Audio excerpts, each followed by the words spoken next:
Gilbert Manzano joining me now. Thanks for taking the time, Gilbert. Do want to talk about the Chargers, but want to start with the news of the day involving Jon Gruden, if we can. What's your reaction to his immediate resignation following this controversy? Yeah, no, it's very eye-opening, and I know the focus is on Jon Gruden, but I think there's a bigger problem in the NFL. You got to start at the top. This kind of toxic culture where you kind of feel comfortable talking in that manner of, insulting people and not having respect for people for being different.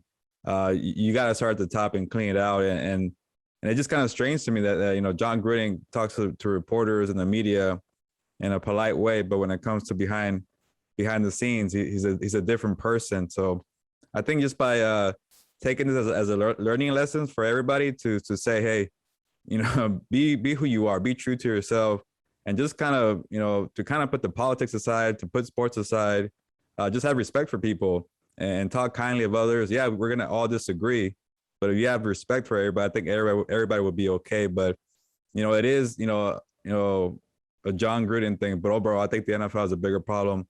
And hopefully this kind of starts a shift of changing the culture of how people operate behind closed doors, because, I'm getting tired of talking about this topic and eventually you want change.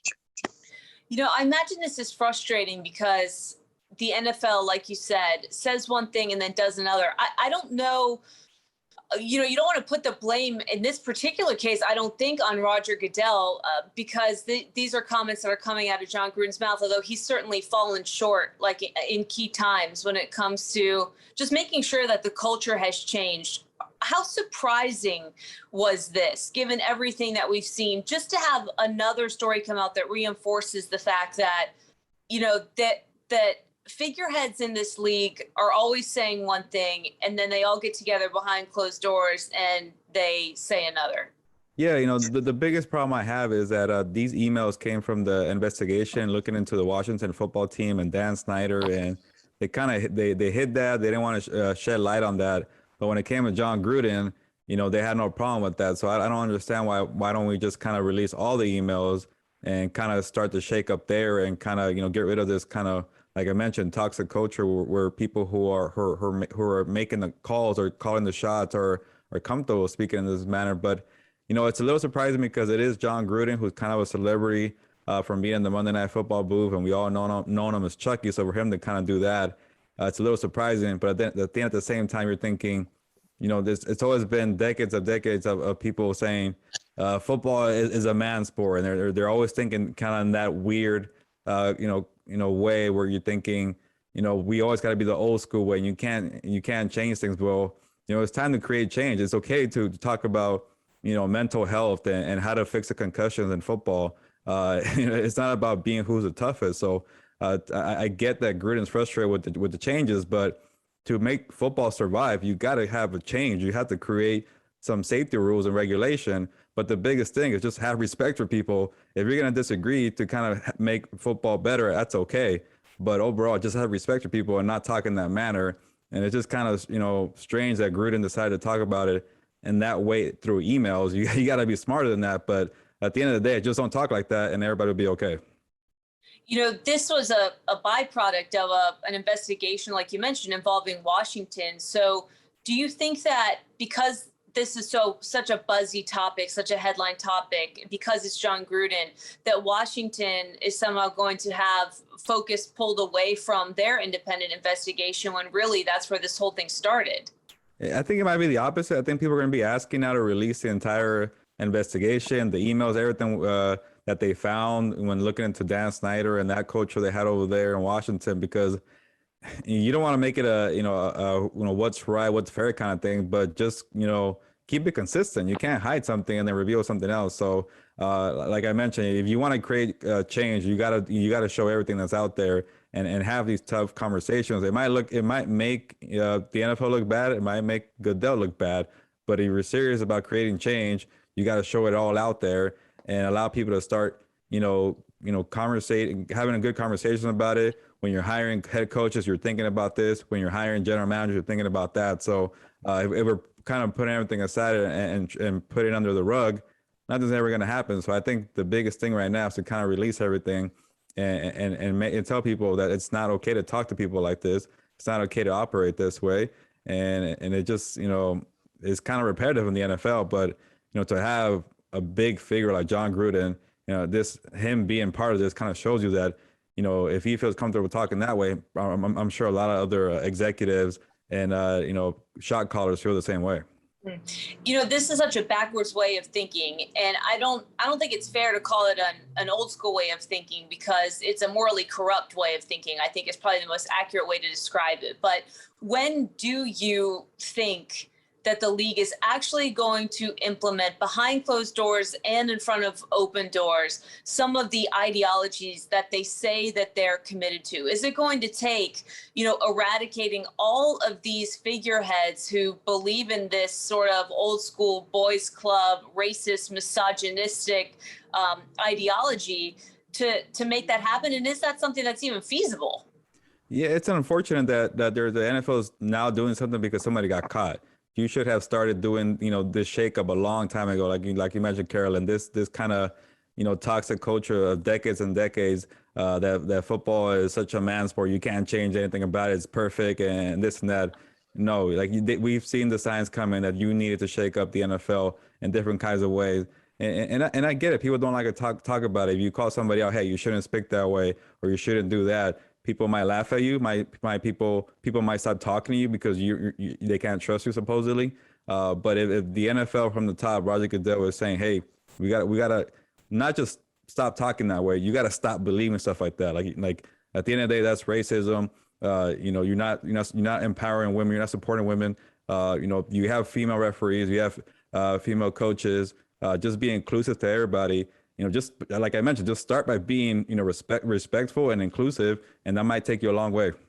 Yeah, I think where the blame could fall on Roger Goodell and those in charge is hiring progressive leadership, maybe even younger leadership. We've seen it happen with some change taking place on the field as it relates to social justice. Those are young, progressive players who have a new way of thinking, who have pushed change forward. And then you look at the top in the leadership ranks, and it's the same guys who have been doing this for decades and decades, who believe, things that are completely ridiculous. Let's change gears if we can here. I do want to talk about the Chargers, something good after something really, truly terrible.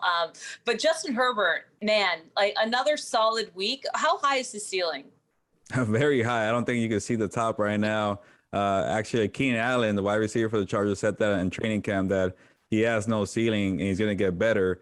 And you start thinking, well, he had the Rookie of the Year. Well, he won Rookie of the Year and he broke many records. How can you get better than that? And he's done it in 5 weeks already, year two for Justin Herbert. He's already entered the conversation for being the most valuable player in the NFL. It's going to be a tough race with Kyler Murray, Tom Brady, Josh Allen, Lamar Jackson, Dak Prescott. But Herbert is already, on the cusp of being a top 5 quarterback. Head coach Brandon Staley called him a superstar. So this guy's doing everything right, if not better. And when you have a rocket arm and you're also very smart and you're mobile and you're big, you're athletic, he has all the physical tools, and now he's kind of playing at a faster pace. And I think maybe the biggest thing for him was kind of learning how to play against defenses that are kind of complicated, but he's caught on real quick, and you can really see how fast he's progressing on a weekly basis. You cover this team really closely. From the outside, you can see that the wide receiving core is very special. There seems to be great chemistry there. I mean, what is it about them that makes them so good? You know what? I'll give credit to the coaches. Joe Lombardi and Brandon Staley like in years past, they couldn't really figure out how to unlock the talent. This whole operation with the coaches, they know how to unlock the talent. Like Mike Williams has always been a talented wide receiver, big body receiver, sure-handed, but it seemed like he was just used as a deep threat. Now Lombardi and Staley are using him, giving him the ball at the line of scrimmage, let him operate with slants, inside game, outside game. Whatever you want, Mike Williams could do it. And they realized that really quickly that Mike Williams could have a big career year in 2021, and he's doing it. Keenan Allen is doing what he always does, gets open. And then Austin Eckler, he's going back to his 2019 ways where he was a dynamic two-way player, receiver, running back, and he's doing it. But you add the tight ends, Jared Cook, Donald Parham Jr. These guys are, over 6'6", a mismatched nightmare. And then you revamp your offensive line with the rookie Rashawn Slater, the center Corey Linsley. So I think overall, you fix what you needed on paper, and then you brought in the coaches to kind of unlock the entire potential. And you're seeing that this Chargers offense, so far it looks to be one of the top offenses in the NFL. It looks like Patrick Mahomes and the Chiefs are a little bit more vulnerable than they have been in the past. I'm not sure people are as afraid of them as they have been in the past. How much credit does the Chargers organization get for that? I mean, for kind of setting the tone earlier in the season, they don't make teams shake like they used to. Yeah, I think they showed the blueprint that you can't be afraid. You can't go in scared to play the Chiefs, especially in Kansas City. And I really like what Brandon Staley told his team leading up to that big victory in Week 3 in KC. He told them, you got to be a little reckless. We're going to have to make some crazy, wild, aggressive plays, like go for it on 4th down. And that's what he did when the time came in KC to go for it on 4th and 4 or 4th and 9. They went for it because Brandon Staley has so much trust in Justin Herbert that, 4th and 4 doesn't seem like a problem for him because most of the time they're going to get it. And if you're playing the Kansas City Chiefs, you got to go after them and take it to them. And Brandon Staley keeps saying they have to have the ball last because if you give Patrick Mahomes a chance to win the game, it could hurt you. They did give him the ball at the end, but it didn't backfire because they were aggressive on 4th down. They went for touchdowns, didn't settle for field goals. And sometimes it might be a shootout. And the only way to beat the Chiefs is by having touchdowns and letting them kind of have a hard time on offense because the Chargers defense forced them into 4 turnovers. So I think that was kind of a good blueprint. Be a little reckless, but not overly reckless, and force them into turnovers. And usually you kind of beat the Chiefs that way. What about the team's fan base right now, Gilbert? I mean, you got the sense that maybe people were kind of on the edge, didn't know if they wanted to fully jump into the Chargers organization, but they have proven that so far this season they are for real. I mean, where is the breakdown, the percentages, so to speak, with fans that are now in their camp? Yeah, it's growing. There's momentum. There's plenty of momentum because 1, they're winning. They're 4-1. 2, they have a bright head coach in Brandon Staley who knows how to make adjustments in the game, and he's very aggressive. And the biggest one, being number 3, is Justin Herbert. They have a star player in Justin Herbert, and football fans who maybe are kind of on the fence of who to root for are going to SoFi Stadium to watch Justin Herbert because he's really exciting. And then they'll probably buy a powder blue jersey and become Charger fans that way. But it's still kind of a battle for them because we saw in Week 2 against the Cowboys, it was maybe 60-40 Cowboys. And then that Monday night game with the Raiders, it was probably 70-30.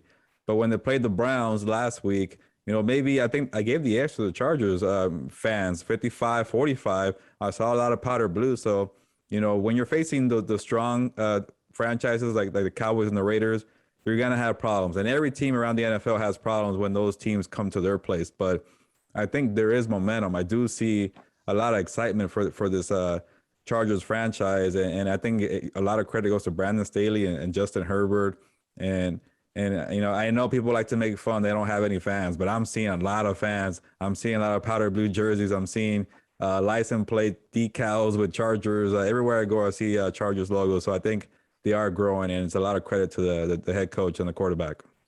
The quarterback seems like he has the locker room now. I mean, through performance, which is obviously a huge indication of success for a team, but also he has a poise about him. When you see him interviewed after games, he has a real leadership style. I mean, is that something that you've observed? We don't really get to get close to him to see the kind of guy that he really is. Yeah, people made a big deal about him not being outspoken.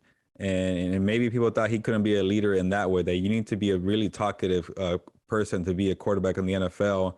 And that turned out to be the Chargers' game because 5 teams passed on Justin Herbert because perhaps he was too maybe soft-spoken. And for Tom Telesco, the GM of the Chargers, and last year's head coach Anthony Lynn, that wasn't an issue at all. They saw the talent, and they talked to people who knew Justin Herbert, that he leads by example, that he's a type of player that he will always support you and have your back. And you see it because when I try to ask him questions about himself and how he's playing in the NFL, he never likes to take credit. He always puts the credit on the wide receivers, the head coach, the OC, offensive line coach, you name it, his wide receivers. He does not like talking about himself. He likes to kind of put the credit somewhere else. So I think, eventually, he might say, hey, I'm a pretty good quarterback, but it's just not his style. And that's a kind of type of different leadership for a quarterback.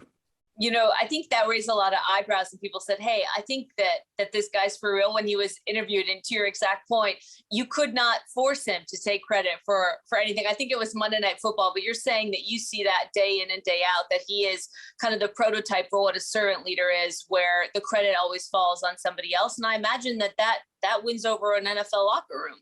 Yeah, no, definitely. If you could show that you have everybody's back and you support 53 players in the locker room, people will definitely respect that. But also when you're playing at that level every Sunday and you're throwing for 400 yards a game, 4 touchdowns, no turnovers, and you're winning games, it doesn't really matter what you say. People kind of gravitate towards you. You lead by example. But even you kind of look past the shy stuff on camera and the media and stuff like that. As a reporter, yeah, I want better quotes for my stories. But if you kind of see when he's hanging around with his teammates and his coaches, he's very outgoing, very talkative. He's a jokester out there. So everybody's different. Some people are comfortable with the camera. Some people are not. It's crazy because this guy's very comfortable on the field when there's so much going on, chaos all around him. He looks very comfortable in that way. But when it comes to the media, it's not really his thing.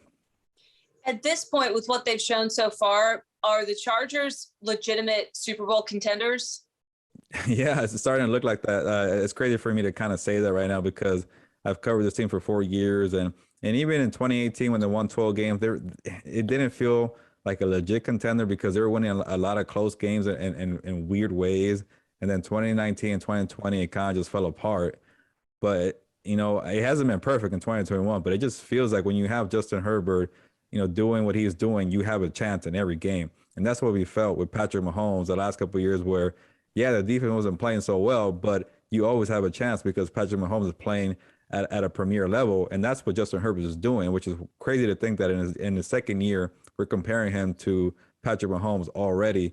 And also not just that, they have the head coaching because they were losing these one-score games. They were losing in these weird ways when it was crucial to win one-score games. But now you have Brandon Staley, who seems like he knows how to operate when it's a lot of chaos around you. He knows how to do adjustments. In that Browns game, they were giving up so many rushing yards to Chubb and Kareem Hunt, and they adjusted when they needed to. They got 2 crucial punts in the fourth quarter, and it worked out. Sometimes it won't be the prettiest game defensively, but when you need the best stop to get in the game, they usually deliver with Brandon Staley. So I think having a head coach and having Justin Herbert, and I think the defense will figure it out. They have Derwin James, Joey Bosa. Then you start looking like a complete team. That's when you can start saying for real that this could be a Super Bowl contender. Yeah, they're opening a lot of eyes. I'm sure it's been a lot of fun to cover. Thank you so much, Gilbert Manzano, for joining us for your insight. Thank you for the time, Carolyn. Appreciate it.